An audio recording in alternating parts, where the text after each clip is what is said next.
Alternative Digitalk. Real issues, real talk.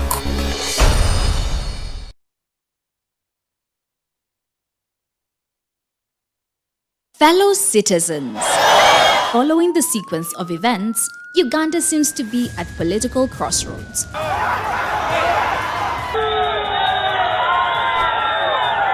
I'm not a servant of anybody. Madam, I know the law. As such, Alternative Digital brings you the Interface Show with retired Colonel Dr. Kiza Besuje. Let's keep on the same page on Alternative Digitalk, As he gives you the alternatives on the transition question, rule of law, human rights and freedom, youth inclusion in governance, economic stagnation, as he confirms. I'll be always here Saturday from 10 a.m. in the morning. Be there. Don't miss the live discussion on the Alternative Uganda, Digitalk TV Facebook pages, and the Alternative Uganda YouTube channel.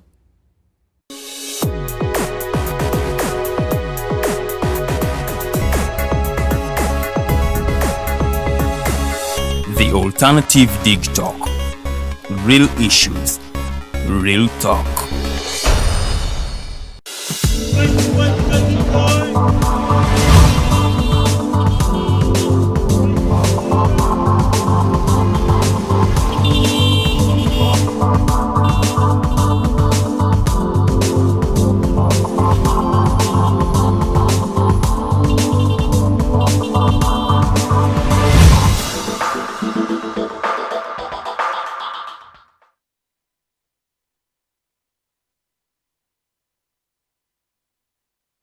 It is a new day in Kenya. The hustler, behold, becomes the president of the Republic of Kenya, William Samoei Ruto. By, well, one would say landslide, but not really. It was a tight race between him and Raila Amolo Odinga. And this one is a step back now. It is one of the things that is hard to come by. Whilst it was his first time to run for presidency and he wins straight up, that's not a common trend in Africa. But also, he also ran against a state-backed Raila Amolo Odinga, because Odinga was supported by the former president. Well, he's still a president, but he's about to become former Uhuru Kenyatta. And then Ruto emerges as a winner. My name is Regis Suriabu. I welcome you today to the Mighty edition of this today, Mighty Drive edition. I'm going to give you a little bit of the updates and tell you what is happening in and around us. It is important that we know what is going on so we can make informed decisions. This day, you can stream us live straight on our social media handles, Facebook. It is Alternative Uganda and also the Digitalk TV. It is going to be live, the show, for the next 2 hours. And today we're going to be talking with a gentleman called Vianney Matovu, who is going to be telling us about the use of political parties in today's and the modern politics generally.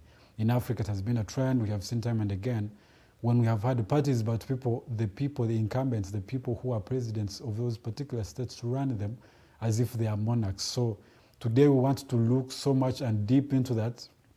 Now, Vianney is a founding member of the UPM. And if you remember, the UPM is one party that also Museveni belonged to before he went to the bush back in the 1980s. Now we want to look at how far they have come, what have they achieved, if the party is even still there anyway. And then we want to look at how we can shape really. Kenya has given us a whole level of democracy. We have, it has put the bar so high, especially for Uganda as one, and for the region, East Africa as a whole, and the continent generally. Now in Africa, I've seen only 2 democracy powerhouses. One is Ghana, one from, I think, about 1992 with Jerry Rawlings setting the pace and ensuring a smooth transition in 2000 and then 2008 and time after that. And so Ghana has been the powerhouse of democracy in Africa as a whole continent. And so Kenya has been great on the African continent economically. Now, when they make strides in the political direction and become more democratic at that, I think it is also something to learn from, especially for countries such as Uganda and a lot of the others really. But I will talk particularly about Uganda because we are so faced with a lot of problems. Democracy is something that is so far reached. It is going to be a long run. We have had issues time and again, and so we want to look at that. Now, for the updates I want to give you, particularly today, I want to talk about the Kenyan elections. Ruto, the person from, one says a man of nobody, becomes the president of Kenya. It has been a very tight contest, but on the 9th of July, of August, sorry, which is literally a week back because it was Tuesday of last week, the Kenyans went to the polls and decided who should be their next president. Now, regardless of the backing of Raila Amolo Odinga by the incumbent Uhuru Kenyatta, sorry about that, Uhuru Kenyatta, the Ruto beat against the odds and became the president of Kenya, the 5th. Ruto won with a percentage of 50 plus 0.49%, and now constitutionally it is required in Kenya for one to win with 50% plus one vote. Now he won by 50 plus 0.49%, and that makes him the president. Now his serious incumbent, his serious competitor, Raila Amolo Odinga, had 48.8%. As far as according to the man who is the chairperson of the Electoral Commission of Kenya, IEBC, the man Chebukati, as he was announcing yesterday, Raila Amolo Odinga had 48.8, and the man Ruto won by 50.49%, making him the president, the 5th president of the Republic of Kenya. Now he also said it is important, one, I am a believer. And so for a person who is at least seen to be a believer, it is important, and we hope that he puts the principles of godliness into leadership. Right? William Ruto Samoei is one person who we have seen time and again putting ahead God and the people generally in his campaigns, saying that, and he confessed yesterday and said he has been prayed into leadership, into victory.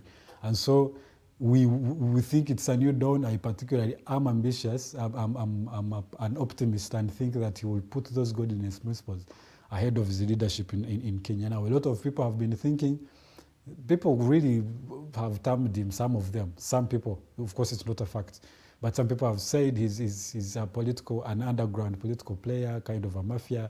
But we hope that will not happen. At least we have not seen it yet. And so we hope that will become at that and stop at that. Now, as the elections were being announced yesterday, the 4 commissioners of Kenya denounced and dissociated themselves with the results that were about to be announced. Now, they held a press conference led by the lady, as you can see on your screen. That lady is called Juliana Cherera, and she's the vice chairman of the IEBC. She's the deputy, second in command after Chebukati, the man Wafula Chebukati, who is the boss of the IEBC. Now, they dissociated her and 4 others who are commissioners. They're supposed to be 7. Now, 4 of them said they dissociate themselves with the results that were given as far as the presidential candidacy was concerned, saying that the final phase of the elections and tallying process were kind of not very transparent. And so they said that they dissociate themselves with the elections, and that particular lady also said that whoever feels or will feel aggrieved by the results is free to go to the courts of law. But now the problem is, constitutionally in Kenya, the election announcement is only done by the presiding officer of the country, who is, in this case, Wafula Chebukati. Now that means that constitutionally Kenya has decided and the people have voted. Now the commissioners are not voters. They are not going to turn around the elections. As far as the law is concerned, their grievances and allegations of irregularities in the final tallying process is not very enough to nullify the election, at least as far as I am concerned myself, by following the law. And even the man Ruto himself, when he was meeting the press just after being announced and the new president of Kenya, he held a press conference and he said that constitutionally and legally, it is okay for someone to feel aggrieved, and obviously, usually when someone has put so much sacrifice, has put so much resources in running an election, if they do not go through, it is common of a man that they feel aggrieved. And if there is a way that they can go and petition the results, they are free to do that. And so he said the law is in place, the law says exactly what should be done, it lays down the procedure. They are free to go to the petition and if it stands, well, I guess they will have to nullify again. They have set the precedent back in 2017 by Malaga cancelling the elections and doing a re-election again. And so even the vice president, the running mate of the competitor, Raila Amolo Odinga, he's running Methui's Martha Karua, was seen on her Twitter handle yesterday, just after Ruto was announced as leader, as the new president-elect of Kenya. She went on to say that it is not over until it's over.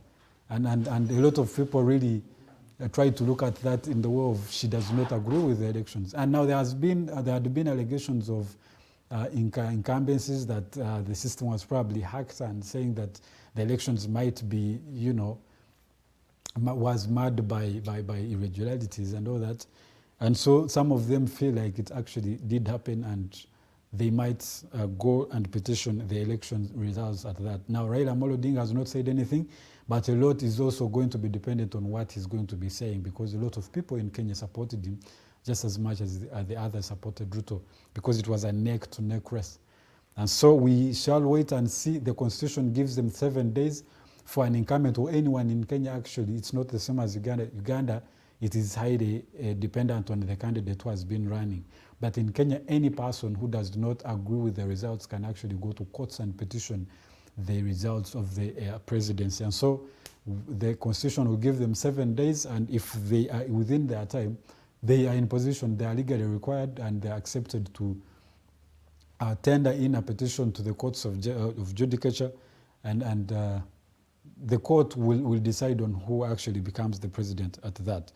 Now, in the whole process, the competitor, Raila Amolo Odinga, did not show up at the Bomas, at the area where the election results were being announced.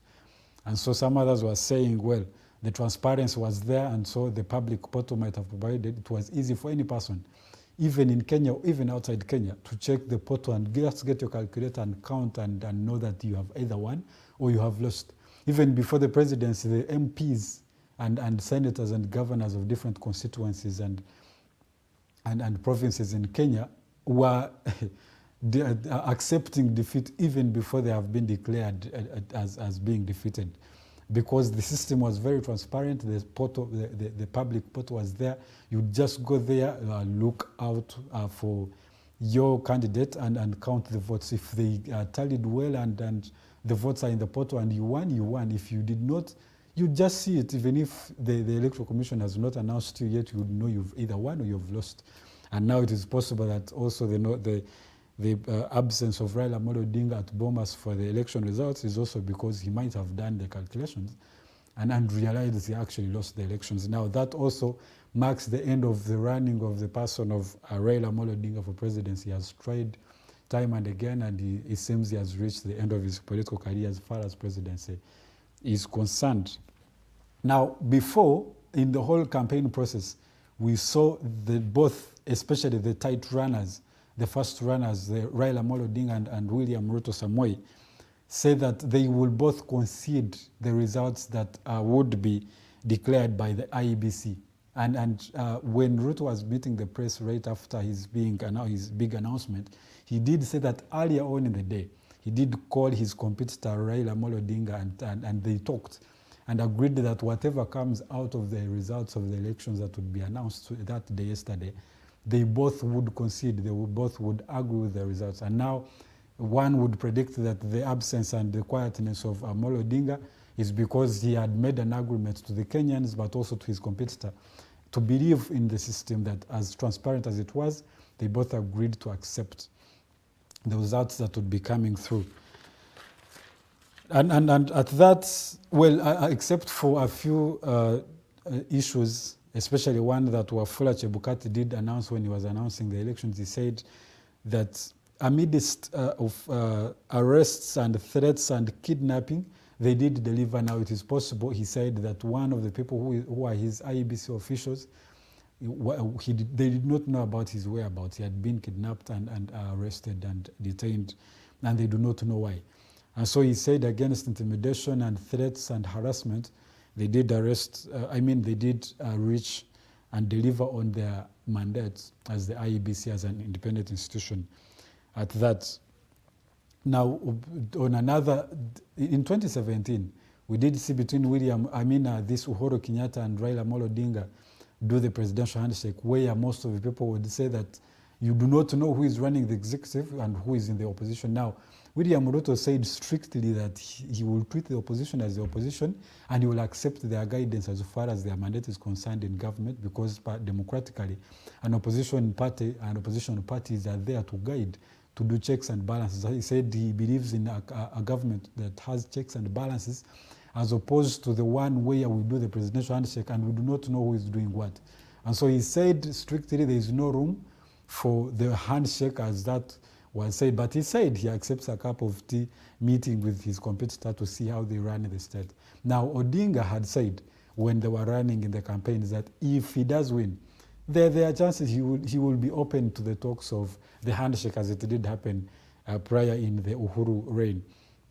But the person who is now the president-elect of Kenya said he believes in a government that has checks and balances, and as far as that is concerned, he's going to be running as the president. He will run the executive as the elect president of Kenya, of the Republic of Kenya, and the opposition will be doing its mandate from where it is supposed to be, as far as law is concerned and as far as the constitution provides at that. And so he says, as far as handshakes, that's not going to happen to them. Now, he did also talk about the issues. Now, part of the reason a lot of people are saying that Ruto became the president and won the elections is because he put the whole slogan of a hustler. Now, he's also one person who has literally struggled from the ground and become the top man in Kenya. It has not been common in Kenya. Kenya has been monopolized by politics of families, powerful families, and also of tribes. And most of the time it has been a battle between the Kalenjins and the others, Kikuyus, and those most dominant tribes in Kenya. So it is against all odds that Ruto becomes also president. And so he promised that he looks at the issues of the Kenyans generally, that he looks at the problems of the cost of living in Kenya.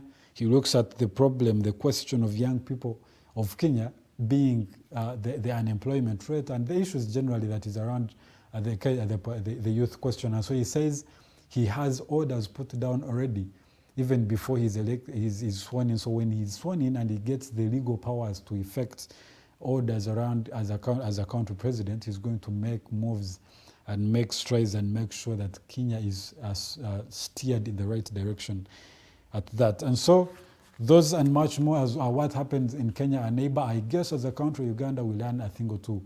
The transparency was so much, even when there are those issues of irregularities, allegations of irregularities that the other looting camp says that they were. By and large, Kenya has had a very transparent election. At least that has been an issue of the presidency. But coming from the whole process, even of the governors and senators and MPs, it has been very straightforward. The people have been voting. The system has been transparent.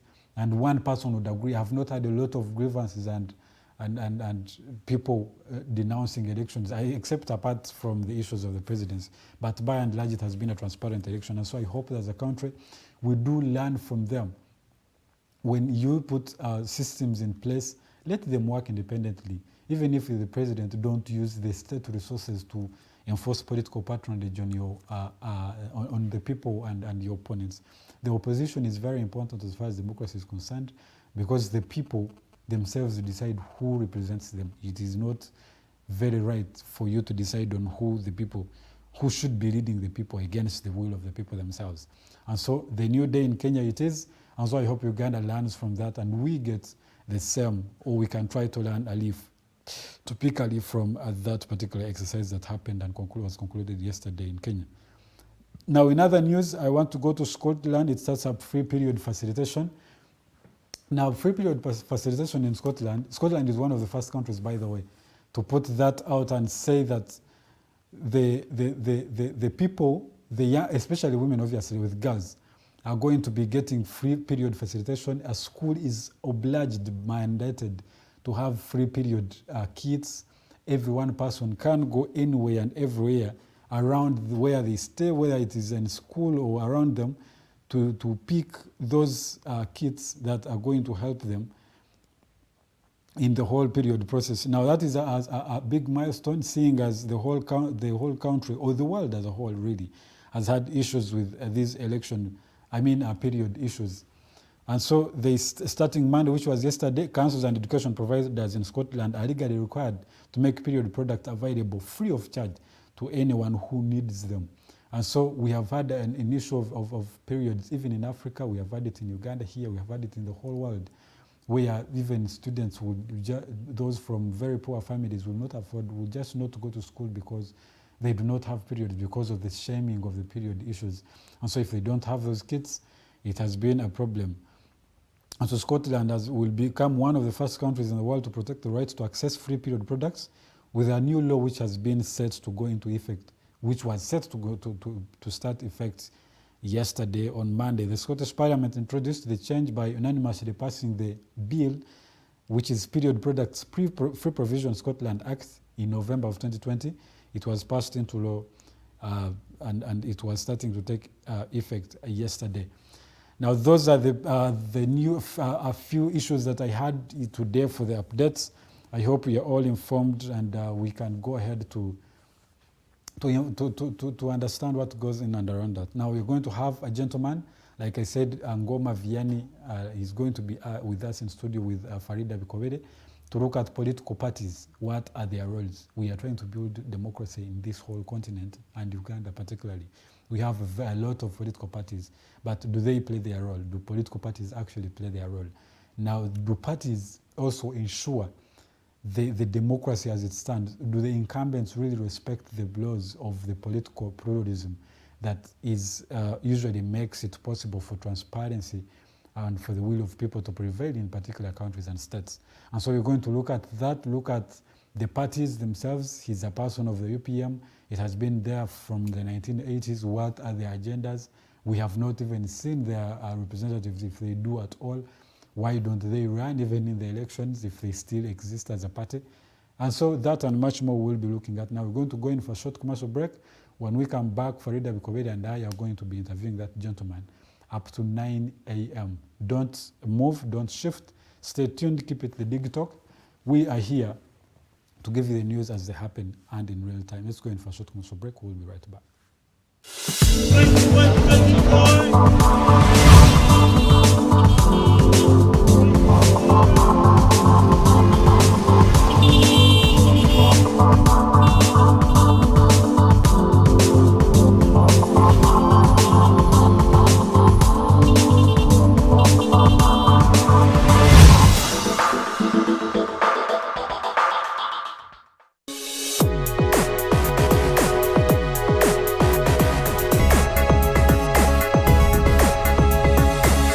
The Alternative Digitalk.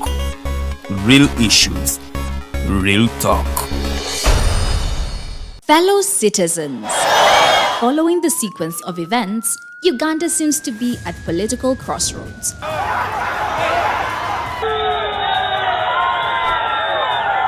I'm not a servant of anybody. Madam, I know the law. As such, Alternative Digitalk brings you the Interface Show with retired Colonel Dr. Kiza Besuje. Let's keep on the same page on Alternative Digitalk, as he gives you the alternatives on the transition question, rule of law, human rights and freedom, youth inclusion in governance, economic stagnation, as he confirms. I'll be always here Saturday from 10 a.m. in the morning. Be there. Don't miss the live discussion on the Alternative Uganda, Digitalk TV Facebook pages, and the Alternative Uganda YouTube channel.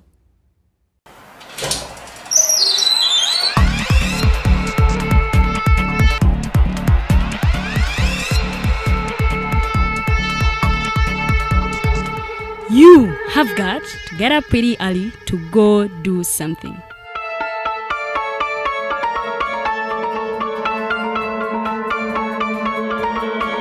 We are the Alternative Digitalk.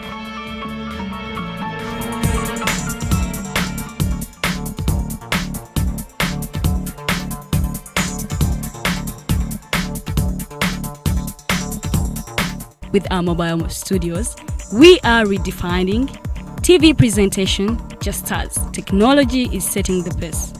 We are blending our approach with fresh, perspectively designed breakfast show, The Mighty Drive, informative and entertainment show, exclusive and live interviews. We President Museveni wadde juzi namulaba apima akawunga kilo 2 tasobola kalya nini bwaba alya kilo 5 weyannema okuliisa eggwanga ne bwe limundekera.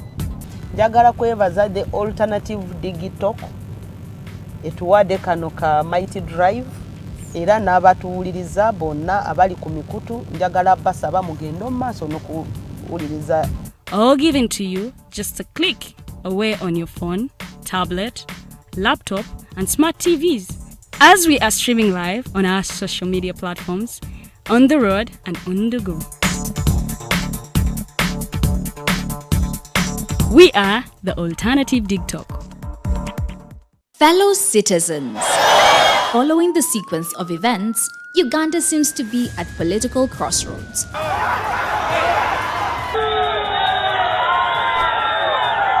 I'm not a servant of anybody.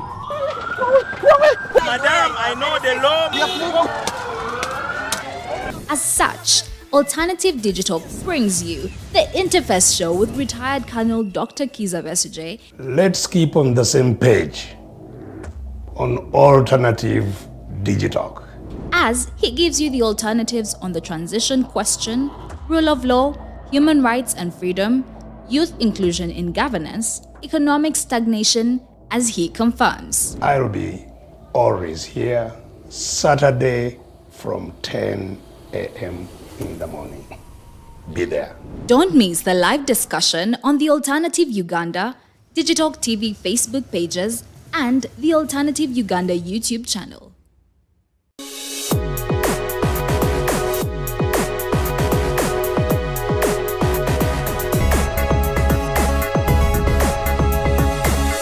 The Alternative Digitalk. Real issues, real talk.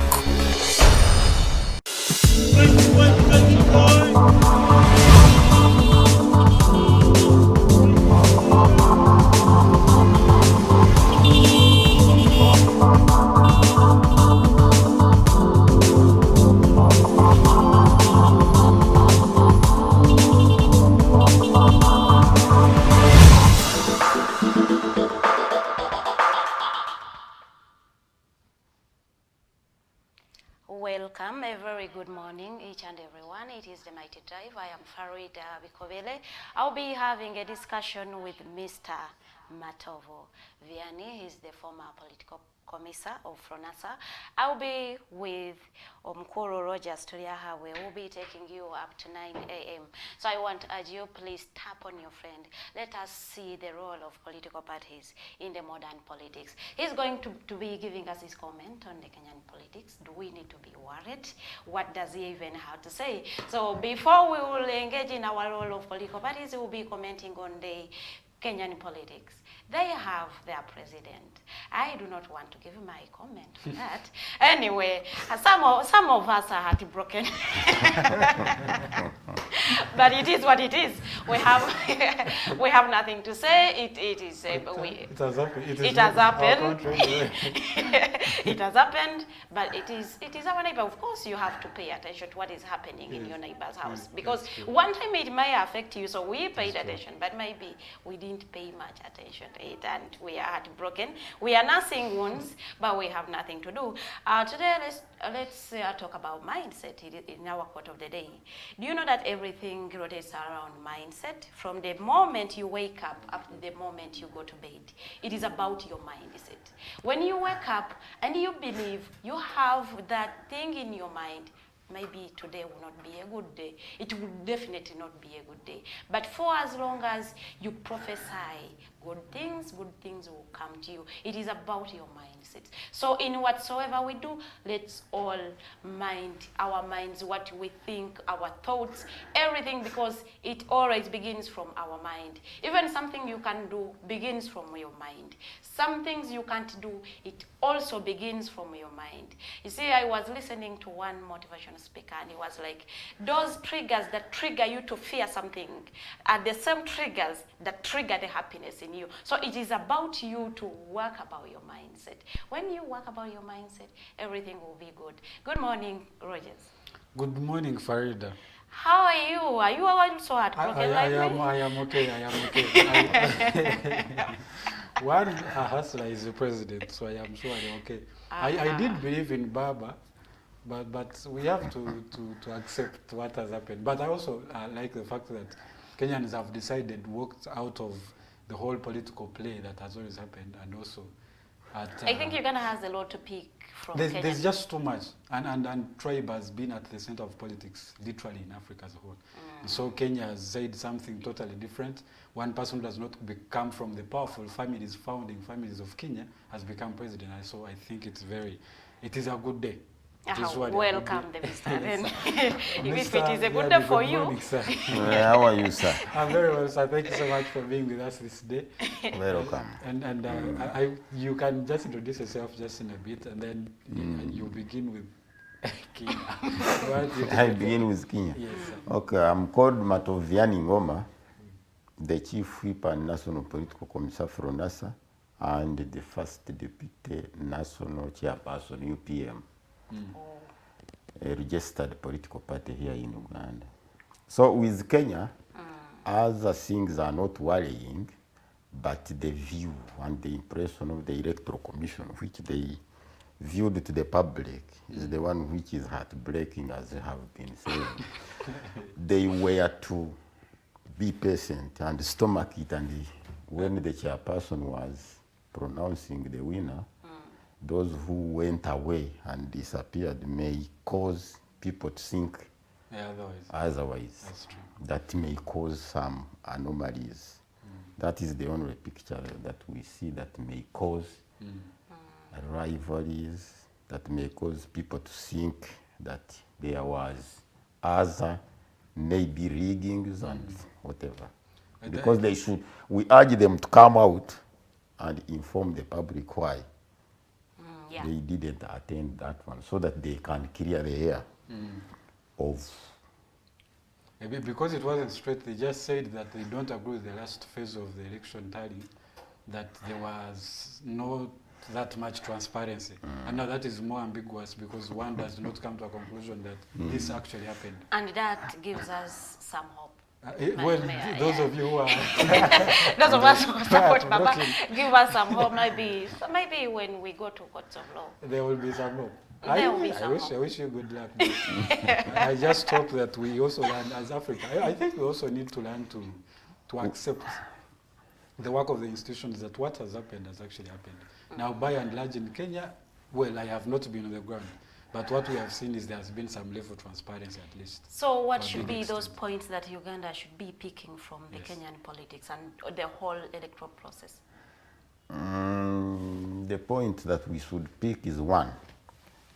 The politics of the world was set on an issue of removing the Europeans and integrating the Africans. So the Europeans left the African continent unsatisfied. They set us, as per the mindset, as we are saying, to rival and run for jobs, political jobs. So politics should be for modernity, discipline, as how religion behaves. It shouldn't be for, let me give you an example. They always ask that, why is it that UPM doesn't rival? For us, we come in to balance. To balance. To clean the population on that politics doesn't end with only being a leader. It can end. You know, these Europeans, they have how they blindfold us. Theirs, they have farmers' party.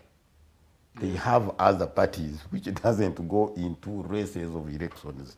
But ours here are for opposition. Opposition, exactly. To oppose, to remove, to unseat.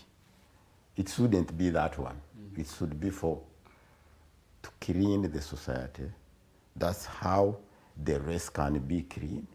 Like the vehicle, it has an air cleaner. You are actually saying that we should be having political parties that are not engaging in the politics of the country, but rather than developing the citizens and giving them ways how to develop themselves. Yeah, not only focusing on that of the rest. For example, they tricked us.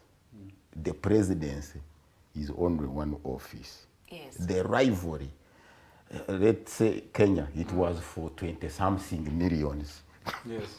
Here in Uganda, 40 millions. Yes. Racing for one office. Yes. There you must race whether you want, by wish and want. You want. That's what is causing all these, the engagement of the security, the overpowering. When they pronounce a winner, you are not satisfied because you want. Because dissatisfaction is all over the place. We shouldn't be satisfied with it. Now, Mr. Ngoma, we have a lot really, and we'll definitely be referring to Kenya here and there. But we wanted to also understand about the UPM. What is happening with the UPM? It is a party that has been there for a very long time, but most people would really say, I would not be sure for a fact that UPM still actually exists. It do exist legally. It is a registered political party with the Electoral Commission here. And when you go on records in the Electoral Commission, we are there to show people how they compete. Not to compete. How the people should compete in the arena of politics. Let me give you an example. The last elections, not these ones, the recent ones, we picked the nomination papers, but when we found the race was with the problem and the rift between the politicians, the journalists, how they were handling, we made a statement and addressed the Electoral Commission in writing that this one is not good for our people. We shall not go ahead with it until you clean the ground for everybody. How should the Electoral Commission clean the ground? It should have the mandate, not being infiltrated and keeps. There is this word which they use, which doesn't even work. Independent Electoral Commission by registration. For us, we have things by registration to registrate, and you don't implement that rule in its fullness. These recent elections, I was going to contest. For the 2021? Yeah, and even I had posted. People had supported, but the law came segregatively saying that you were supposed to meet 20,000 people, but you have to screen them by the COVID and what. We found that law not allowing people to attend free. The problem was not meeting the 20,000, it was the screening. Making it harder for everybody. That's why it caused problems. When those ones who risked to enter and they could not afford to screen them because every person was costing dollars, you know better, you the journalists, times 20, which was impossible. So those who went in by pressure, the ground didn't come out well because they could not screen them, they could meet them, then the security could disperse them.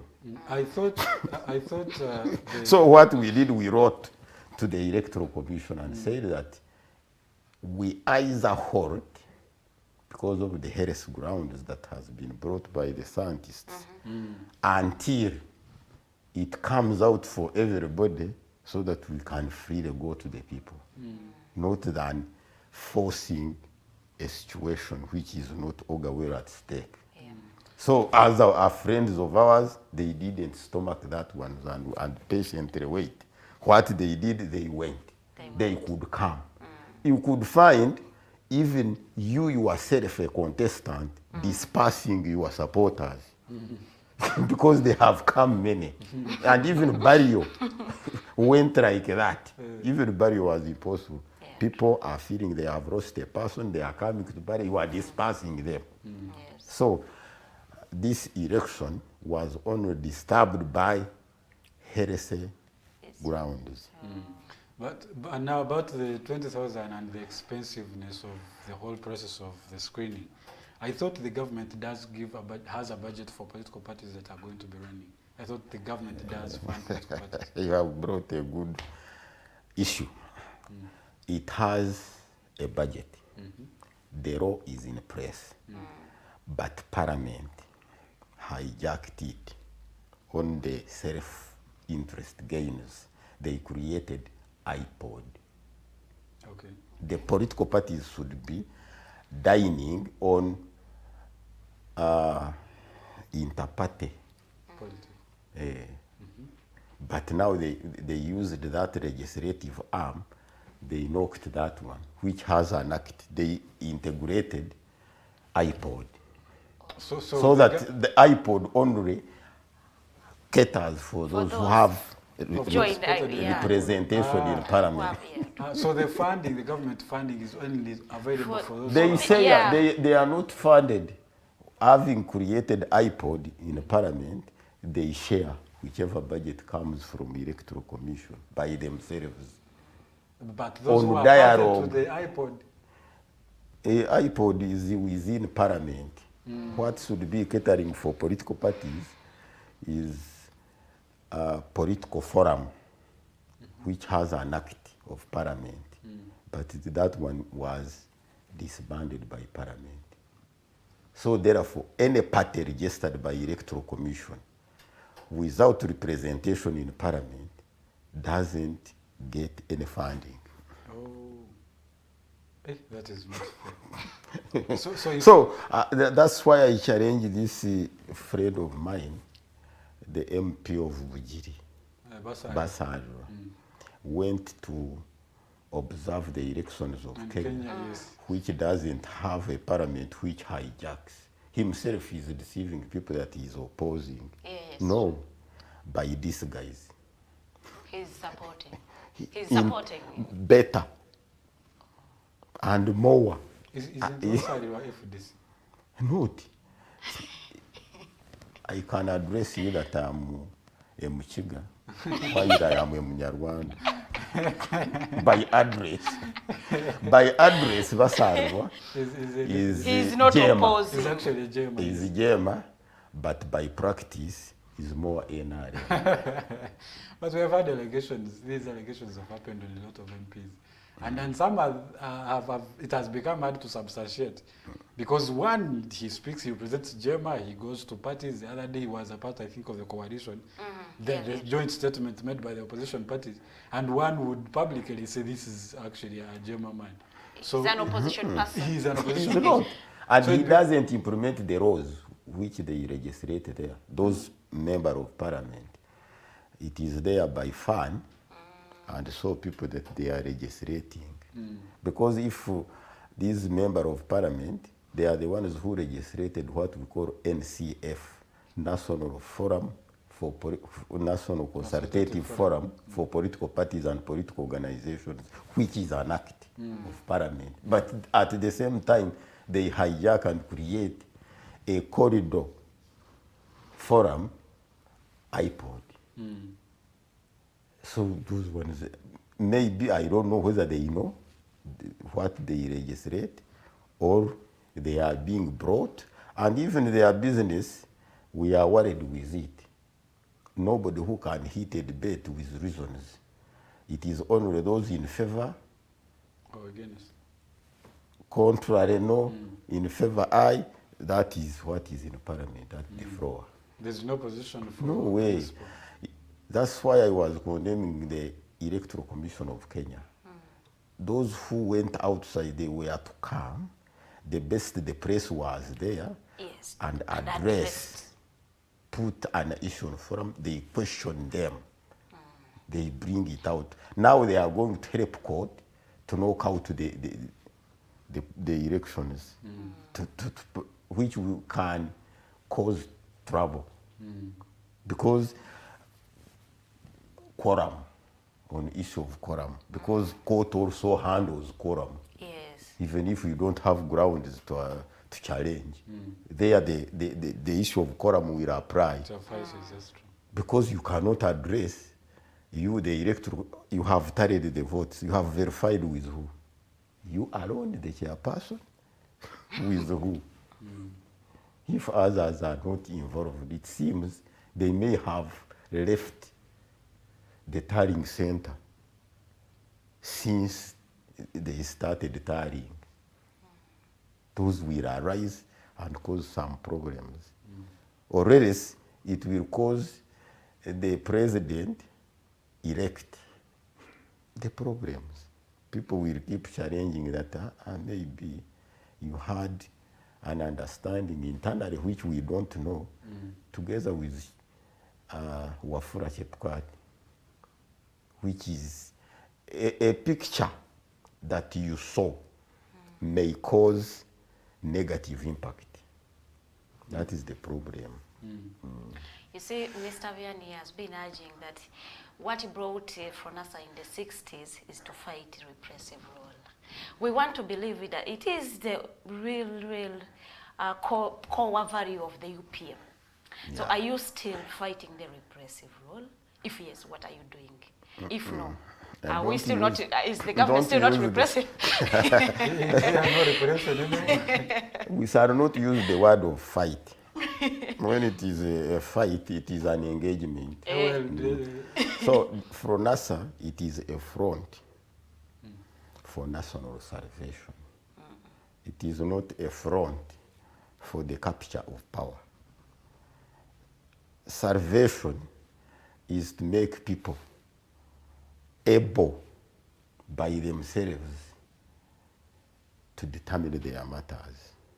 But the problem with very many actors in politics, actors in revolutions, they act internally targeting themselves. That when we reach, they have that word, when we reach, when we arrive, we shall share this, I must be this. That's Some haven't arrived. That is the problem. When you come by those arrivism, you will not arrive. Because you may wish to be a president, people may not determine. Or even the revolution cannot select you. You will not arrive. But so for us, we want common agenda. And be not, the whites cause the problems with us. Mostly the educated, the elite class. For them, they think they are more wiser. Yeah, they're more knowledgeable. They have what they call merit. They are the ones with individual merits. No. Because let it be politics. They have those who invented them in the place. Fortunately, the records indicate and show us and reveal to us that they were not educated. Take religion. I laughed at these religious leaders here. Muhammad, these Yesu and the others, they were not in university. But they are here rivaling and causing trouble, wars in their religion with qualifications. The best qualification is when a man and woman meet and the exercise goes without deformity. And when you are being born without any deformity, that is the best qualification. When you are born with a deformity, even if they take you in universities, you cannot adhere any knowledge. But with people, they think you need to be mechanically, like an automotive, to be mechanically. Because when you are believing in education, it means we are mechanical. We need to first to go in a workshop, called a school, to get the knowledge, mechanized, to be mechanized, to perform. That's true. We are not robots. That is very true. We are thinkers. But we have actually been made mechanical. We Yes. actually have. Which means we have political robots. Nowadays we run on qualifications. But it's not only in the political space. Literally everything nowadays runs on qualification. What do you have? What did you study? Literally we are all mechanized now. That's why we believe that if you can challenge me, let it be in a class, I can be annoyed and hate you. That is the situation we caused to create hatred within our class. That's what we are supposed. That's why we use the word salvation, because UNLF was National Liberation Front or National Liberation Army, UNLA. Others were having army. What? That is by storm. Let me give you an example.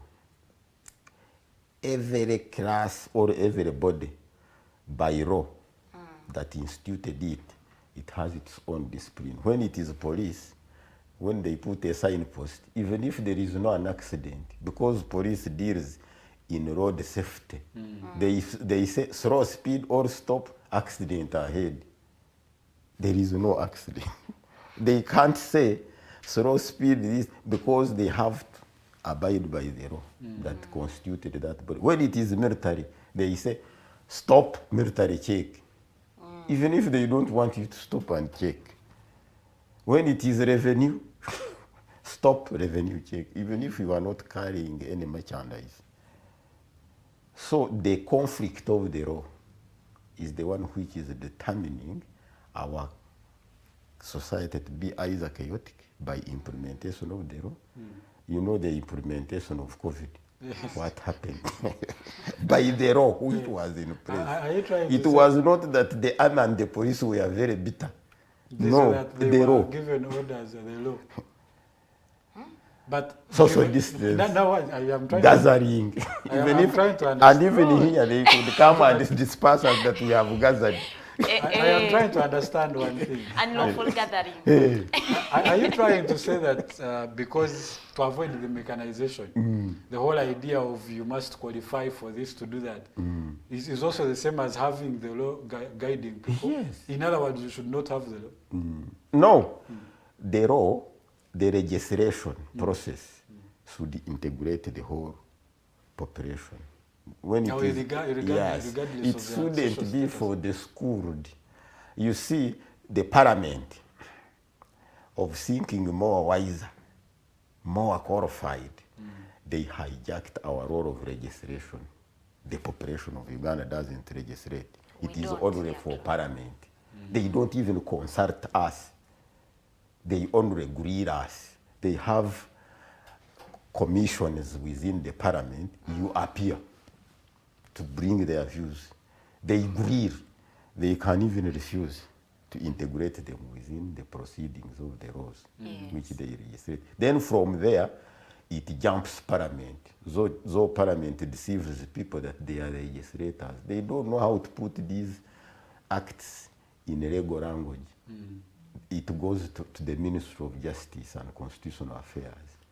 They call it First Council of Parliament. Those are the lawyers. So that's how the Europeans confused us to fail to do our business in common. Because it has been by the debate. From the debate being written in a legal language, it may even change the meaning. And in the parliament, they don't understand each other. One is a lawyer, another one is a doctor, the other one is O level or A level. Another one the other one forged papers. The language there, that's why you may find at the floor of parliament, they are discussing what we are discussing, the role of politics in modernity of the recent class. The other one can jump out and say, is it in order for the moderator to urge us to comment on Kenya's politics? you keep following them. That's why he's influencing their debate. Everybody is understanding in his own way, and there is what they want. They want to appear on the floor talking. Yes.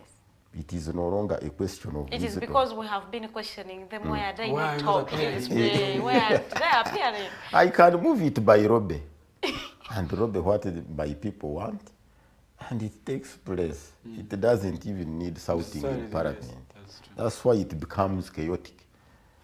Madam Speaker, Mr. Speaker, and it ends there. Or even they can cause a commotion so that they can show them. It is only by make of the news is in the Parliament. Madam Speaker, is it in order for the Honourable Minister to come here well dressed in a cotton material? You remember, Rogers?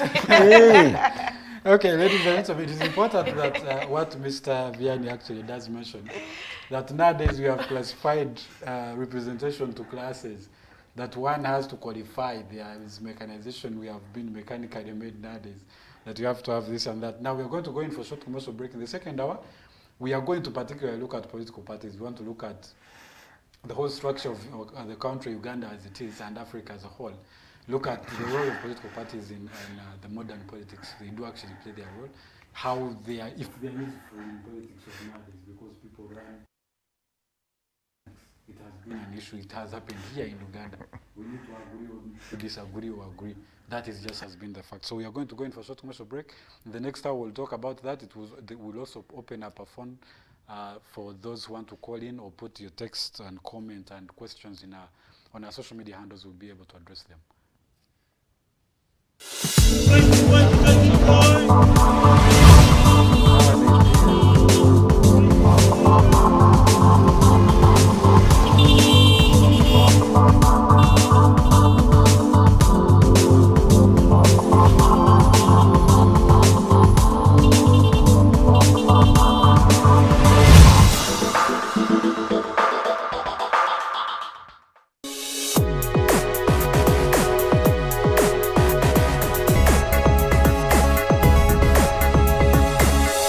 Alternative Digitalk. Real issues, real talk. Fellow citizens, following the sequence of events, Uganda seems to be at political crossroads.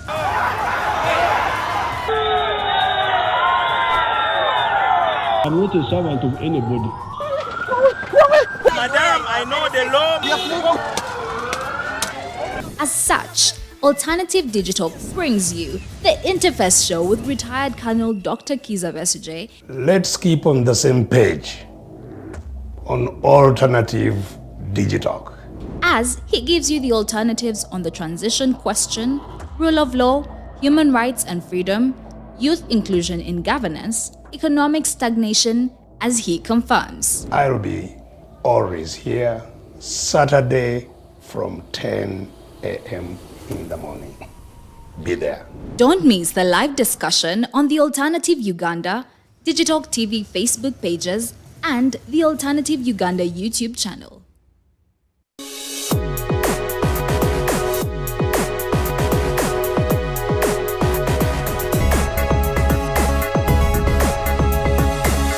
The Alternative Digitalk. Real issues, real talk.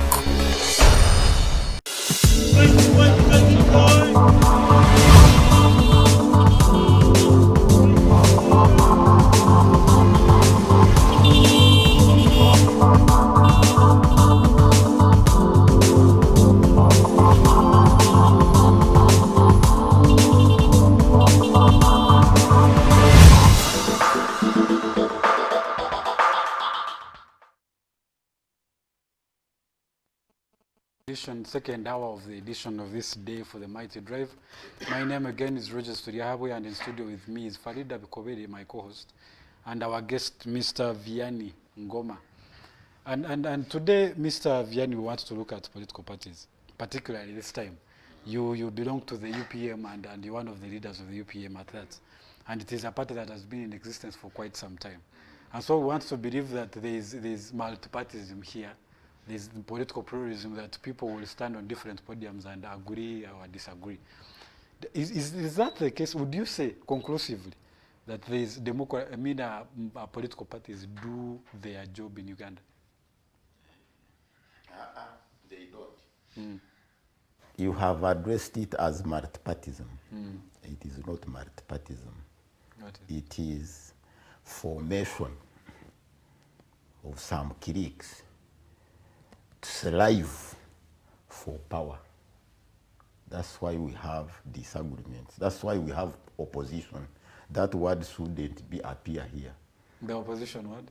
Or the multi-party? Should be a contest. You contest, you don't oppose. By manifesto, you bring what the agenda that will benefit the public on good faith. But now, there are some others who form political parties so that they can be helped to reach, there is the word which they use, which they call the cake, political cake. It has gone to cakes. It is no longer the leadership. And the division and the sharing of the jobs within the political arena now, it is by cake. When they give the ministers, the religious leaders may quarrel that we Muslims, we are few there, the Catholics, the Protestants, the whatever, we are not considered. That is what is political in Uganda. Anything that's what, with UPM, they don't consider us even to think, because we are not that character. Because you are not active. We are active. We come in, as I have been hosted here, to address an issue. Not by anxiety that it should be segregatively targeting me. The politics of Uganda here, we need to see you on the streets, we need to see you talking about the issues that are affecting the common person. And if your party is not doing that, then we are saying you are not for us. That is an incitement and a demonstration. A wise and a thinking person who can reason. Why do you demonstrate? I can give me wait a chance of such a platform like this one, I reason. And I don't even impart and pump it in the public. I let the public comment, advise, and question. You respond. Then I respond. And it ends like that. But you see, now, Mr. Ngoma, it has, even in democracies that have grown far ahead of us, even in the United States, even in the UK, those countries that have really made it as far as politics and democracy is concerned, you would know that one person who is, now, for example, like the USA, you'll have they are conservatives and the Democrats. And the Democrats, yes. Now you'll have a leader in the conservative, but you also have a Democrat who does not sit down and wait for when to be given a platform. They are there with the people. They address issues with the people. Now when we say that we want political pluralism, it also means that those who are in the opposition are supposed to be doing the checks and the balances. Now when we don't see you on the scene, how do we know that you're actually working? You check by reasoning out and even causing the public to come in, not by rift, not by rivalry, not by demonstration, by law, or even change the law. If the law in place doesn't thoroughly well handle the issue. And someone would ask Mr. Vianney, what are these, your reasoning, your ideas, how are they influencing the change that most Ugandans are yearning for? They do influence when the people know how to move, not even by losses, not even by breakages, not even by being incriminated and taken to the law of the temple of justice. They can change. The decision, the last decision, which we call the vote, may come in. Having incited our people, having caused our people unreasonably, you may find in our class, which is the highest population, those vocal few, we call them vocal few. These who are always on platforms, quarreling, what you call checks and balances. For us, we don't call them the checkers of the situation. They are the vocal few, very few vocal. You need to clean the wider society so that it can reason. When you find in Uganda now, somebody may not determine the merit of anybody, can say, I will not vote for nothing Get me a liquor, I drink and vote. Get me salt, get me this. That is, this Muramwa of today cannot even work. And it is not surfacing within Uganda. We are not modernized. We are so barbaric. Because millions of Ugandans still think that I will vote this one because he has come and buried a dead body.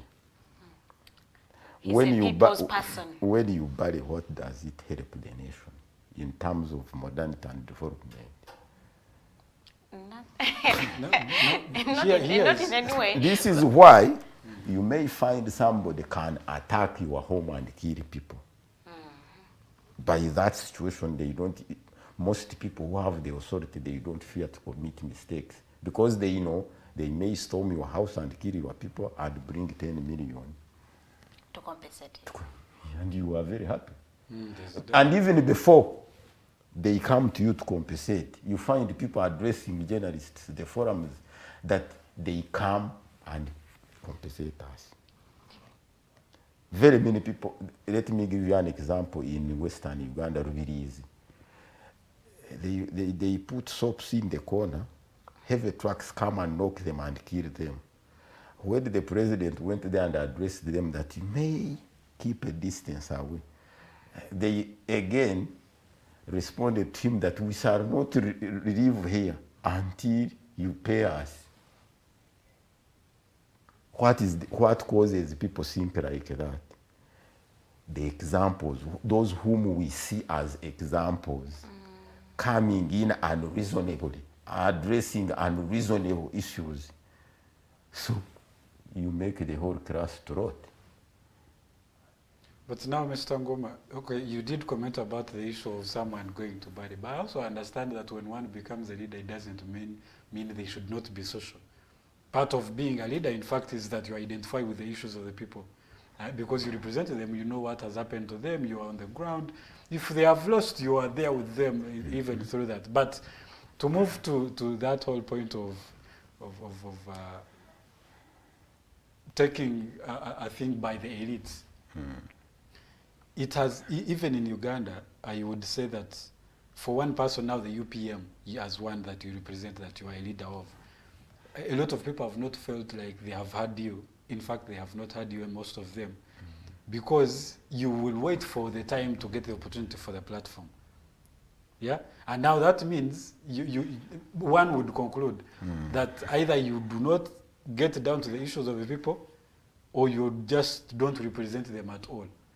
Because one person who really has the issues of the people at heart would take every necessary step, even like the messages. You'd go to the street if you have to, if they have to listen to that. Now, the problem with you did propose the law, but now the law is one. Sometimes it does not happen. In fact, in Uganda, it does not happen. So what do you do in that case? Of the law? The law we are changing. We wrote to the Law Reform Commission and the Justice Law and Order Sector of the Ministry of Justice and Constitutional Affairs that we must have constitutional committees from the village, district, then to the national to check the laws of Uganda and check even the representatives of the people. So that if the law is taking place, they must consult them. They must get the views from them. And that's how we are moving even human rights. With human rights, you can't move it with the commissioners. We need to have, we have even written to them, we need to have human rights committees from the village, district, national. But they are there on their mandate about the whole of Uganda to have human rights commission with a staff of 20 people. They will do nothing and take salaries and remunerations. They cannot reach every corner. And that one will check, even the police will check the army. The army shouldn't be controlled by the ruling party, by the president. even for us, we want the DPC to be selected by chairperson LC5, so that we can clean out these roles. We have oppressive roles in Uganda. The police to think that when I was trying to come here, I am about to commit a crime, and they arrest you. That's why marching actions are there, because of the law in place. And the people, they even don't want the police. When you call him at police, cannot go there. They are citing them. By the law in place, they are citing them as enemies. Even our local leaders, elective leaders, they don't want police. Because they created that law in their act, that obstruction of police work. Whichever you are trying to correct the police to do right, they arrest you and charge you with obstructing police work. And we need to remove all the laws, the penal code. Let us have community police, not central police as I hear. I don't even know that word, what it means, central police. This is central police. This is what? The military shouldn't have these military court martials. Should have UDCs checking the discipline of the military only. Because when you create a law, in the formation of the law, you think it is clean, but in the implementation, it causes trouble. Because now you find a civilian being tried there, because they have that court mandate of trying everybody. They can even arrest and forward to the civil authority. So the constitution of Uganda say that all those arms of government should be subordinate to the civilian authority, but there is no act to implement that. That's why they don't even respect. That's why even the police and the army, very many people think they are above the population. So when you are going to screen that one, it means even the president doesn't lead. It is the police and the army which leads. Because when they coerce most, it moves from him or her, and it goes to the organs. Yes. And even Nyerere refused it. That's why the police and the army of Tanzania, they cannot back at people. They cannot get annoyed at the population, even if you address him rudely. And even if he stops you, let it be a traffic officer, let it be other police, let it be the army, greets you and asks, what can I help you? Or you have done wrong here and here, you can drive. Next time, don't do it again. But with here, stop. Where is your permit? Park. They give you a receipt to pay. They say park the car. Go and pay. And they receive back your car. When you come, they will tell you, bring. They keep changing it. That was of the paying the fine. When you pay the fine and come back to collect your car at the police post or station, they will say now, they have found you in the way. They will say now, bring its registration card. You go back. When you come, we shall first verify this registration card with the revenue and see whether it is genuine. That's why you find a lot of cars are rotting at police stations. And even motorcycles. You may think that traders are no longer civilians. The police, they are trading in motorcycles. Let it be a post. You can't miss to get there. 1,000 motorcycles parked there. This is true. And do you know the reason why? There is another law. When a car or any property stays at police. Within 6 months, they petition court for sale, which they call auction. Yes.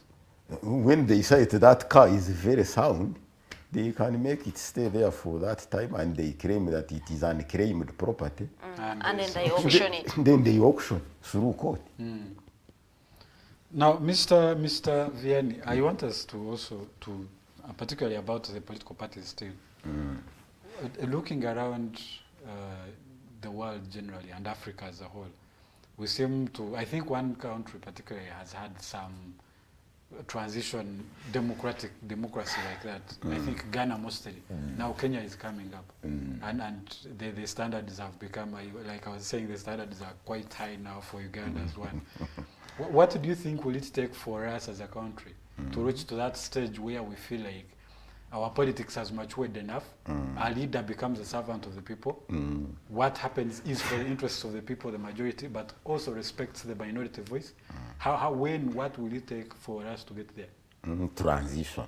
Let me handle that word only. Transition goes with stable minds. The transition doesn't go with politics. It goes with legislation.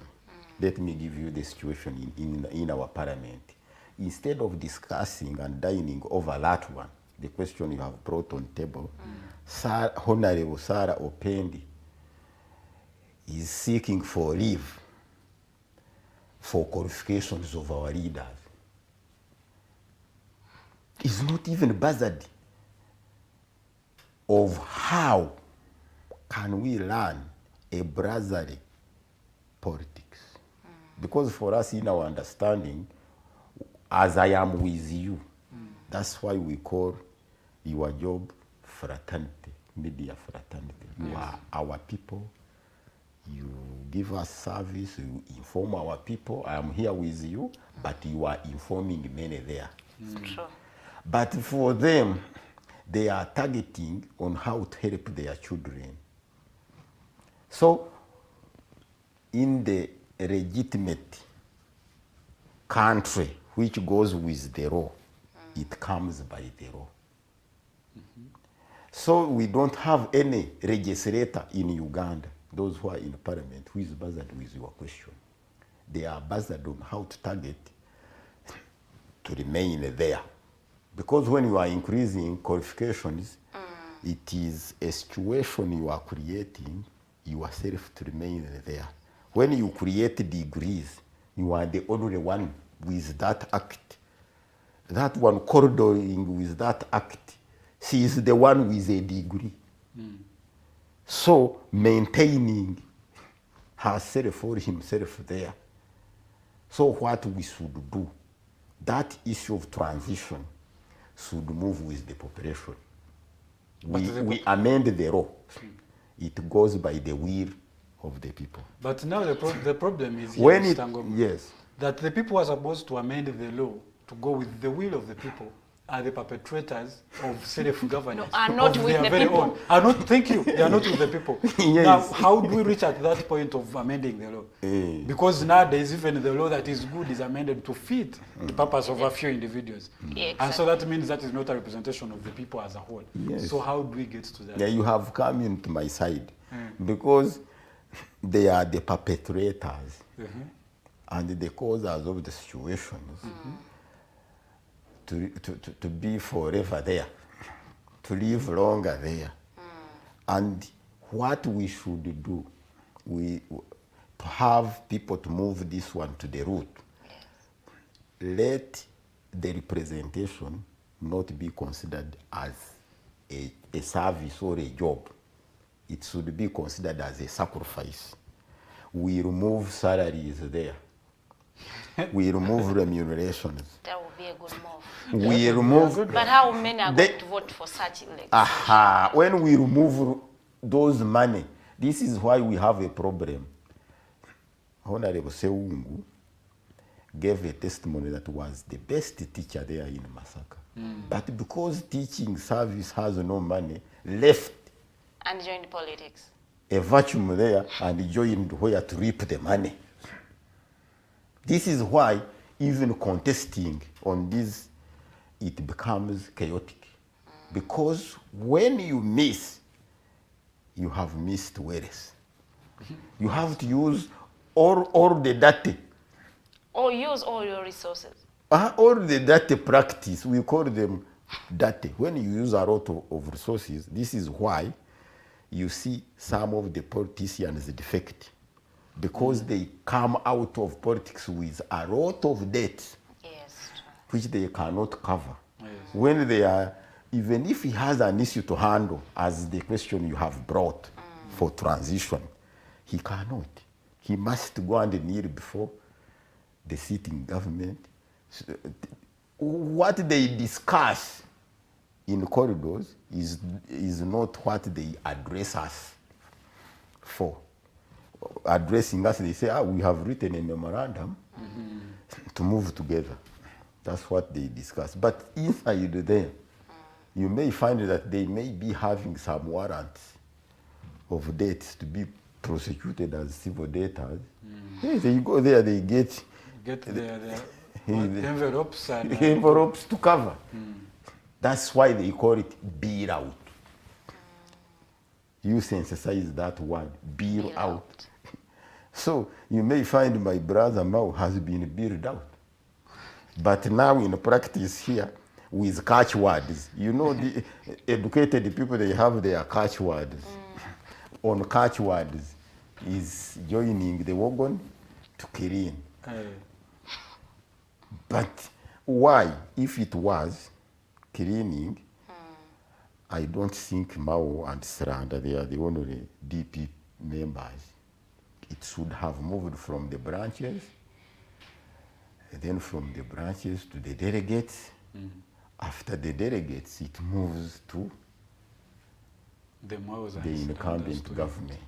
But running secretary. But are there any chances of Mao performing for the people while in the NRM, after him being built out anyway? He will not perform, because taking that move, it was him alone and his few people. Because it was not approved by the branches. So now what is left for DP people? Do we see them re-electing a leader? Is there a possibility of them having a new president? They don't have that possibility, because the law says Mao is the one to cause for meetings together with the Secretary General. They went all together. The party constitution. They went all together. So now the party is more or less not there. Yeah, it was also built out. Disbanded. It is not there. And if we have a state electoral commission, should have closed it. But our electoral... No, they cannot close it because... No. The party is... Regulation. We have that word. To regulate. You have to regulate me according to the law. But now here... When I defect you here's the problem. Here's a problem, Mr. Ngoma. The problem is, generally a political party is a public institution. Is that right? Yes. Now, when one person misuses the party, I would not say that regulating it is disbanding it, because then you're silencing the voices of the other party, the people who actually believe in the agenda of the party. Yeah. Are you disbanded? Like a moment. We have had the UPM, it has been there for a very long time. Yes. But a lot of Ugandans probably don't know that the UPM still exists. It is. Would you say it is good for the Electoral Commission to move and say, since a lot of people do not actually support UPM, we can disband it? Would that be a good move? A lot of people do this, support UPM, and they know about it. Because there are some of the things I find on Google, which we didn't ourselves put there. So we are trying to show the public and the politicians that this is not a question of pressure. Now you find very many political parties having pressure. For us, we cannot allow a pressure group. You know, the reason why other parties have problems, they create pressure groups.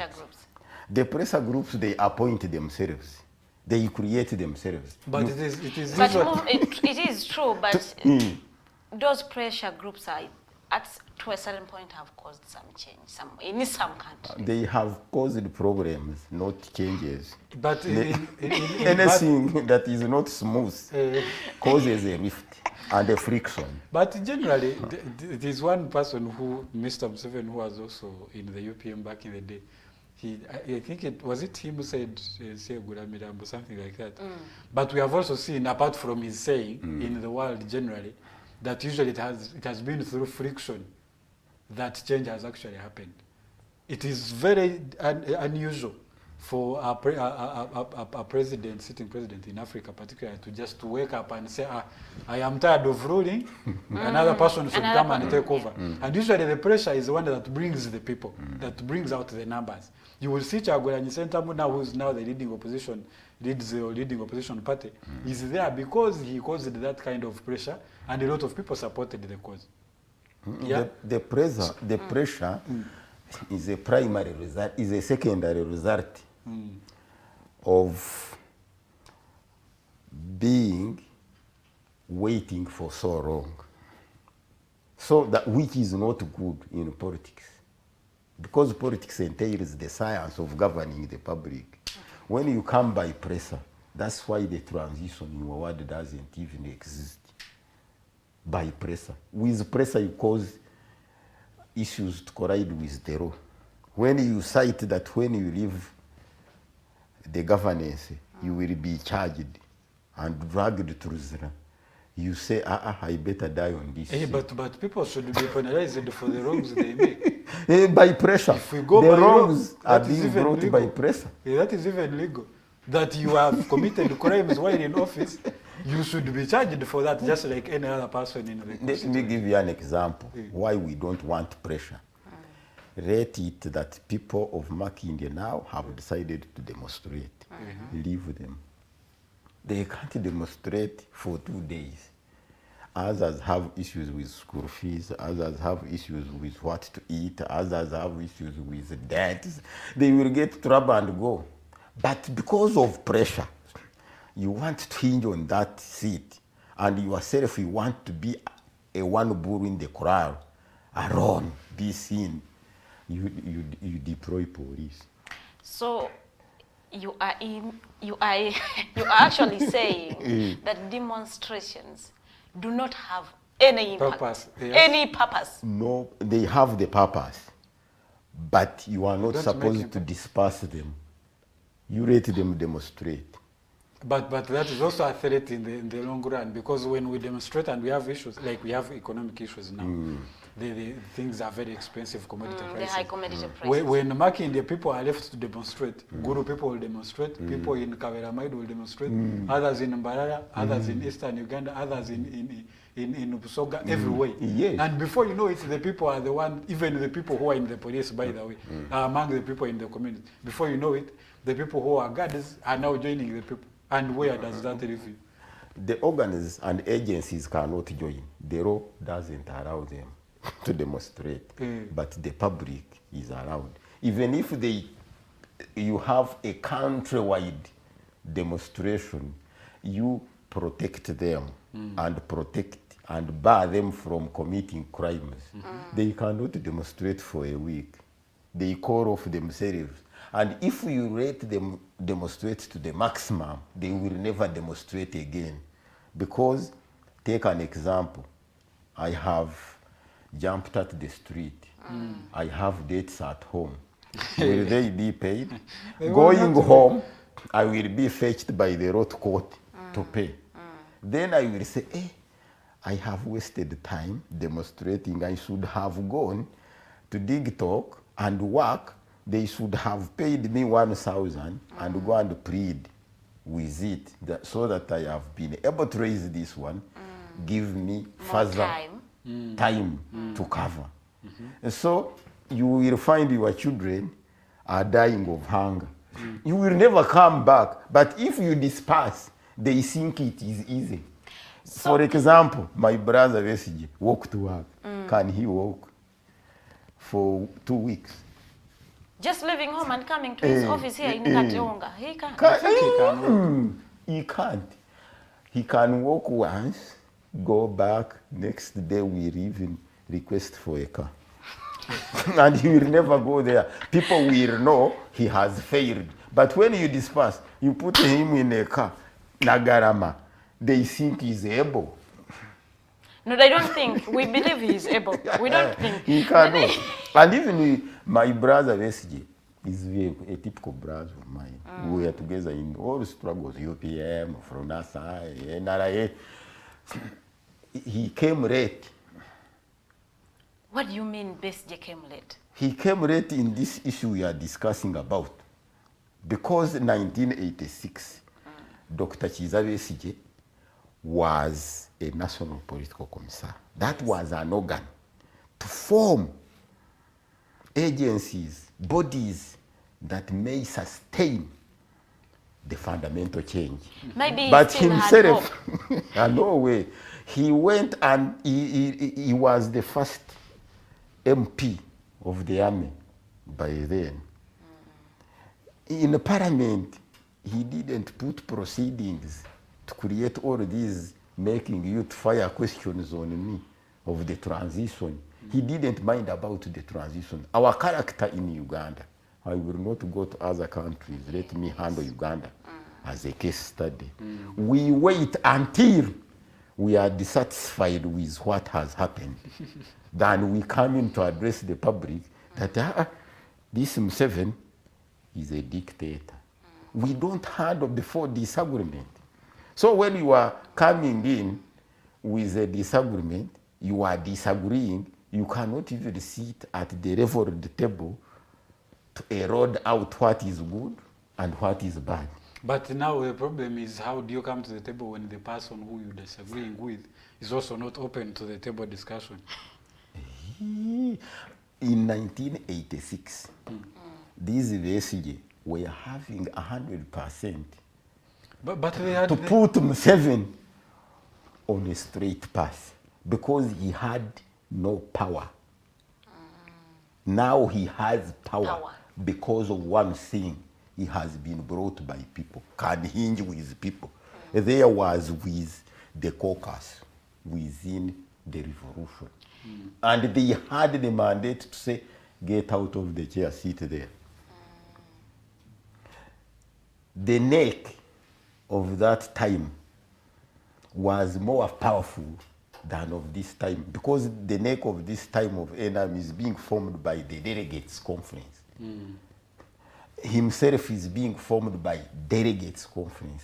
He is no longer with those people. And even the military now is more weaker. Himself is more powerful than it, even the police, because he has that elective mandate of the citizens. But by the other time, they were to correct the transition. Even the transition failed. Basically advocating by the transition is the one who made the transition collapse. Because we began with that transition. It was 4 years. Or the first 5 years. And he still had hope in his colleague. You are actually... And even by the time, these they are Mama and Babas, they are the best failure. Because the law hooked Museveni, I want to give you what is on the book, not my own wish. The law in that of multipartism, the topic we are handling, hooked Museveni and pushed him outside. But these people lamenting now negligently handled that drive. The law came saying that the incumbent president shouldn't register a political party. Other people register political parties, he decides where to seek membership from. When you go to the Electoral Commission and ask record, NRM was registered by Moses Chigongo, Amama Mbabas, and the others. So they are the ones who caused him to bounce back. And they are the ones who kept changing the constitutions. Even the last constitution, they always tell people that Amama Mbabas is very wise, is the one who wrote it himself when he was a Secretary General. So who is the problem? The problem is not Museveni. The problem is our own understanding and our own practice in this ground. What should they... We don't handle people. You know, in Kenya, Arap Moi was more dangerous than Museveni. But Kenyans disciplined him to the root. Even dropped Kanu, it went to Mike Bachi, who was DP. He cleaned his hands out. So, us staggering, looking for what to eat and feed the stomach power, that stomach power is the one which is causing our practice more weaker. For us Ugandans, we are seeking, even you take an example, convince the population, as we had earlier said, they remove salaries. Nobody who can go back there. For us, we are only targeting not what can benefit the society, what can clean the society. We are only targeting what can create wealth for us. Those are Ugandans. So in other words, the only way to save, you're talking about salvation, the only way to save is to scrap the allowances and all yes, that. those cards. Leaders should just wake up, you just like... Security for ministers should be scrapped so that we can get that one who didn't annoy the class. For me, I was with these people. I don't have security. Even at home, even when I'm going, I can even walk in Kampala here. But you find that one who came 2000, but is crying to President Museveni to beef up the security. Like the MPs, we were to disband this parliament because somebody saying increase, even the opposition and the proposition, they were all going to Museveni looking for what? Security. Is that a representative? Secondly, the Prime Minister. We need to create a Prime Minister of Uganda, not a Prime Minister of the party. Because all this you are talking about, very many people doesn't know. Let me disclose it on this platform. The Prime Minister is the only cause of the lack of transition, because by the law here is a leader of government business. But when we get a Prime Minister, remain the partisan, and that body of governance, it is only in the Prime Minister's office. That body of governance should accommodate all political parties. But the Prime Minister now is only addressing the staff who are staffed in that body. For example, the one who knows that body is the executive director of KCCA. Before being appointed the director of KCCA was the director of governance in the Prime Minister's office.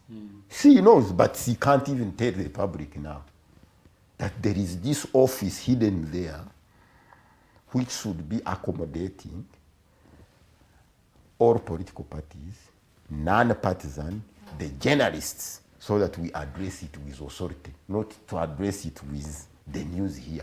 So as we speak now, the Prime Minister we're having is a Prime Minister of the party. He's of the party. If he can make campaigns. But are you trying to say that they should be non-partisan? The law addresses her or him as a leader of government business. Government business is not for a ruling party alone. It is for the public. He's a public leader now. But led by an administration that is headed by someone who subscribes to a political party. Yes. So how now do we rule the out president is a partisan, but being appointed to serve a role, you must best serve it. So for us here, we don't have people who are competent Incompetence is the one which is leading us not to do our work. For example, the speaker. A speaker is a speaker of parliament. For me, what I do, when you make that mistake and make me one of those two, I have to address the public. I can't even campaign. I can't attend any forum of the party of any. When you are annoyed, remove me. Exactly, that was what I was going I to say. sacrifice. He appointed When you, we don't so have, he can when we don't have people who you. can sacrifice, we shall not have it. Yes. And nothing that has ever happened, even though we were not born, without sacrifice. That's what is lacking in Uganda. People who can sacrifice like you so are like, really few like here in Uganda. The Prime Minister now, who is there now, must sacrifice and do what is right. Leave, you can imagine, a leader of government business, you are in Chisoro. Campaign. Here we are crying with hiking of the prices. Yeah. Who will correct that? And it is not the mandate of the president. President should be clear with us. This is why people hate him for nothing. They shouldn't bring him to address their mistakes. No, we hate him because it is him who appoints the incompetent people. Incompetence doesn't mean it is me who appoints incompetent. It is only those people appointed targeting that this one will get annoyed, will chase me, let me eat. But no, Mr. Ngoma, they are competent, but they are being driven by the stomach. Do you know how Nyerere cleaned the Tanzanians? As long as in Tanzania they cite you that you are being moved by stomach power, it is an offense. The police makes the file, they take you to court. Now here everyone moves by the stomach power, so who will move who? now here, my issue, in line with what she had actually asked, you were saying that the people are mad at the president for no good reason. Yes. But literally, he's the executive director of this country. Is that true? He is. But and now that the leader of government business cannot cause a problem. Me, you bring me to address the nation because even an answer. I task her for my seat with my people who elected me. We tell Nabanja address the people on the hiking of the price. Now, Mr. Ngoma, I know you are a father, right? Yes. You are a father, and you have children. Yeah, you have. When that child does wrong, do they say, well, the children will have bad manners, but they will also say, most likely that it is because of the people who grew him up, that either they did not shape him, or this was the exercise. So it is not a problem as far as their family is concerned. That question of such a mother, such a daughter, such a father, such a son. Because the president is one who appoints the prime minister. Comes when you receive a report from any parent or any, and you side with your child.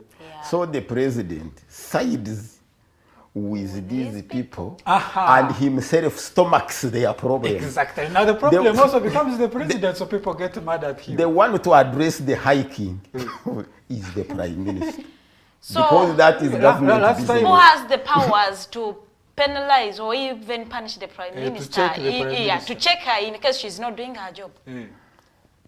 The president and you the see? Now we have to be mad at the president. There are two, the president and the public. But when you have a steady prime minister, the president can fail even. You know, these whites blindfolded us. Do you know that the government is for the prime minister? According to the law, we signed with them. Because the president is not the leader of government business. The president cannot answer what is affecting Ugandans in parliament. It is only the prime minister. The president even cannot go to the treasury and sign his own budget. It is the prime minister. It is the prime minister to give him or her the classified budget and other budgets. Who is the owner? of the government. It is when you get a state, the prime minister who reports to the president. Yes, when you get a state, the prime minister can cause the cabinet to oppose you, and even you can fail to sack him or her. So that means we have because can lead the business, can balance the two, the business of the cabinet members, the business of the population. When you tamper, you know, Amama and Babas went to serve the master and leaked with the master. Because when he was sacked, the population was offended. They made celebrations. But if it was that Amama and Babas handled the population issues and you sack him, they can even overturn you. When you get a steady prime minister who can sacrifice for his people, you, the president, to sack him is impossible. So now the problem, because the prime minister, let me give you what you don't know. Do you know the prime minister, all these classified budgets which goes to the agencies? This government agency is so military, way. The prime minister's office, they are the ones who get that money today. So getting a potential prime minister is dangerous. The reason why he appoints such people that we yes, who can balance the population together with the central government, sacking him or her is not possible. That is why he appoints those he can control. Those who cannot balance the two. They control you when you have not discovered where you are. You know, there are when you have not discovered your power as the prime minister. There are very many people with resources, like Africans.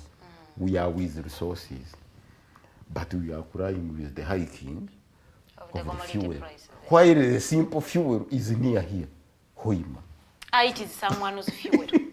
That fuel. The fuel is making me walk here with a what? A motorcycle. But simple fuel near here. So likewise, the positions most people of us, we don't know. That's why you find an MP fearing police. Yeah, because they should. The law is there, police has a way with me, when I am an MP, when the police tampers with me, I go to Parliament, we sack, we check, operation funds, we make them poorer. But now that is a problem, Mr. Ngoma. They have to kneel down. These dragging big people, they can't even mess up when I'm there. This is the problem, Mr. Ngoma, that the people are bigger than the institutions. Yes? That when an MP is going to Parliament, I have also my business in town, he has the right of way. I need to first step aside, give him way, even if he's not even going to the Parliament, he's going to his farm. Now that is also classifying people, saying that this one is more deserving than this one. And now that means, that is actually why you will find Museveni saying that me, I am the Alpha and Omega. Because I am the president, you cannot tell me what to do. That one. If you want to frustrate me, I will sack you. That is why you have a prime minister who is only serving the orders of the president. The right of way is a medieval law. It is not a current law, and it is an oppressive law. Because we are all having right, we are all road users. When you create right of ways, that is animal farm. It is of area long ago. So, what we should do, we shouldn't waste resources. Even an MP can jump, we must create common transport. An MP should jump in a taxi, goes to Parliament to do. For example, these whites were laughing at us. For them, when a big people, a minister, a prime minister, a president going to another country, charters a plane with other people. But for us, you have to charter it alone with your delegation, which is causing all these problems. This is why we are failing even to have remedies, mercantile remedies of checking the prices like other countries. In Rwanda here, let it be the convoy of the president. When they see people standing along the road, they stop. They take them. Any government vehicle, when they have space inside. Someone is waiting for a taxi or a border. You stop and carry and give them a lift. him or her.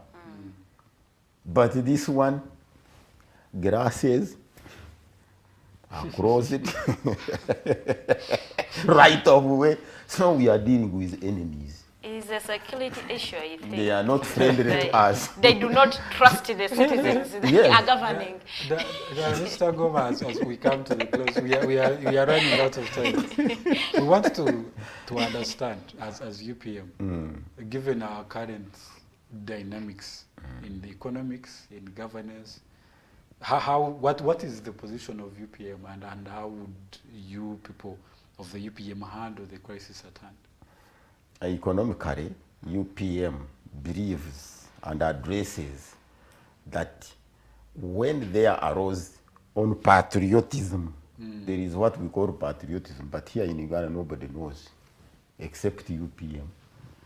For us, patriotism, we know you read it by gospel.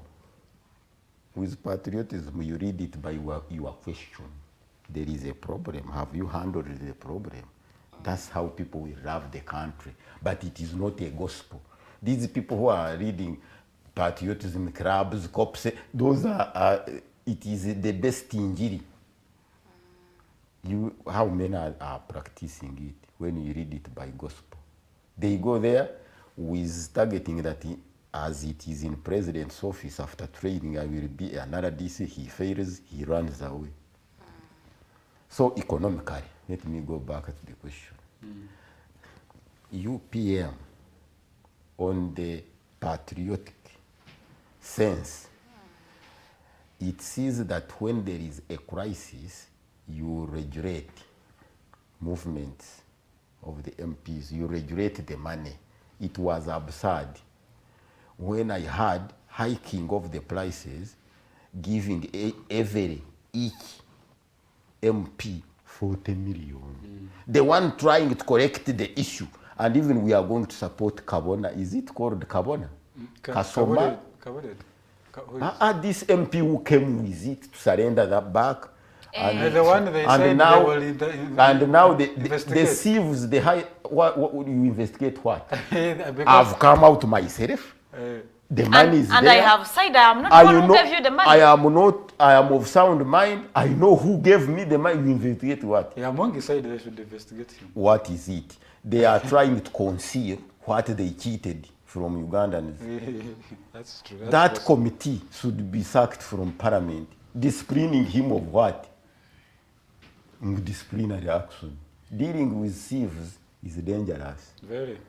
And it is risky with Ugandans. That question of yours is good to address with fellow citizens, but all the measures we shall bring in place will not be honored, because now Parliament has started threatening people not to come out to address it. Because when they bring that MP to the committee, now they are incriminating him together with the Speaker. The Speaker should be sacked. Can I fail? How many MPs are there? 500 and what? About 30. 29,000. A Speaker who doesn't know MPs, he addressed Parliament that I don't know him. Is that a Speaker of Parliament? He should be calling them by names. Can Museveni fail to know the Army Council? No. Can he fail to know the ministers by name? No. Because he is the one who appoints them. How can he fail? Not by appointing, doing because business. Because he does together business with them, of course he because has to know there is a day where MPs meet the Speaker one-on-one. There is that day. If she is saying that she doesn't know that honorable MP. It means They have never met one on one. she scrapped that program of MPs meeting the speaker in her office. Because I know there is that day, they said days, or MPs. There is one time I had an issue which I was handling with Right Honorable Kadaga. I went there, I found that day was for the MPs. We mixed there on the waiting room. He handled me first. He continues with the MPs. Up to the last MP. So there is something wrong. You, the journalist, you must investigate this one. There is a terrible danger in that house. It means this speaker doesn't meet MPs. As you conclude, sir. And doesn't visit them. Should be visiting them and checking them. You have to wrong call on the list. So the conclusion, we must lead a balancing business in politics. All politicians should eye at each other as brothers, not going to separate and create rifts and factions within the population. And even hatred, we create hatred, we politicians. You find someone saying, for me, I hate this leader. That one should be cleaned out. Okay. No hatred, no what. And even the iPod should be sacked from parliament and it goes to the population. Looks like we have to sack everyone. When you are not sacking, you can't get the best brand. No, you remain knowing those ones near you. And that office of the presidency should be the office of the public, not the office of those working from there. Because those who are working from there, you come, they ask questions. Do you have an appointment? What if I don't know that when you are going to meet the president, you need an appointment? Secure an appointment. But I know what has brought me. I don't know that they are. Maybe where do they now buy? You know that you need an appointment. Where even in ministries here in Uganda, they should discipline as a last caution. I'm giving this one as a caution. They should discipline those on the front desk. They are disturbing our people. Whoever comes, do you know him? Have you called him? Do you have an appointment with him? You are going to discuss with him or her what? First believe me. There should be protocol. I think they were given. Is not a human being. Protocol is a syndrome of chasing away people. Those words should be sacked in Uganda. Protocol is not a human being. Protocol is a character which you cause within your means to handle your people whom you know and chase those whom you don't know.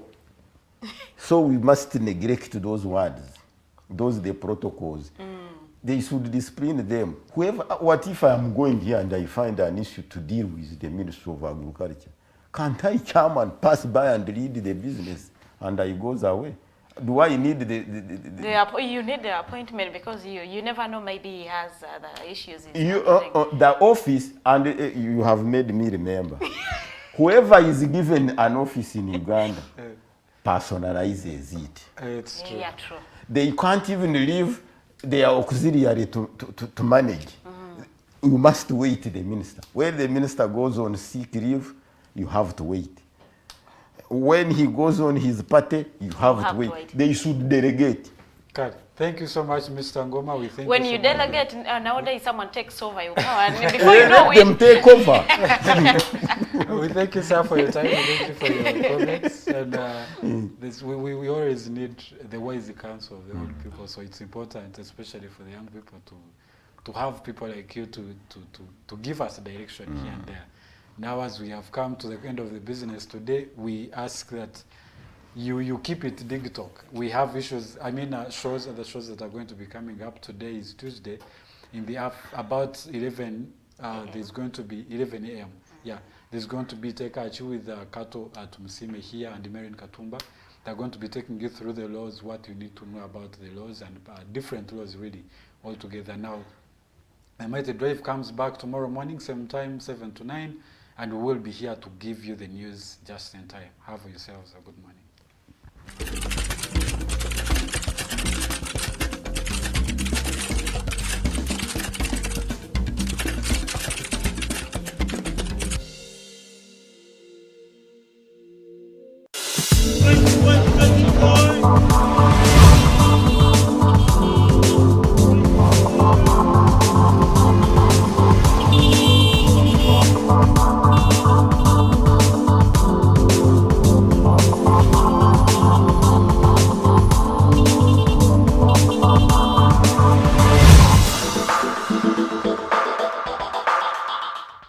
Fellow citizens, following the sequence of events, Uganda seems to be at political crossroads.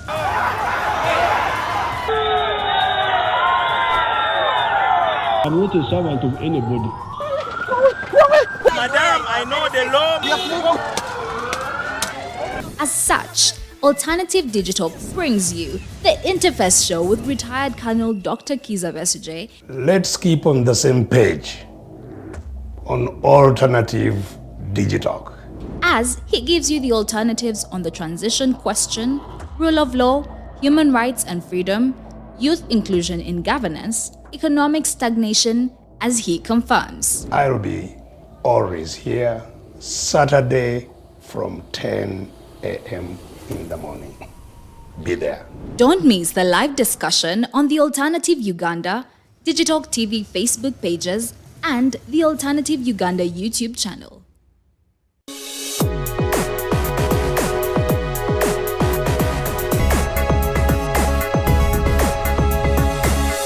The Alternative Digitalk. Real issues, real talk.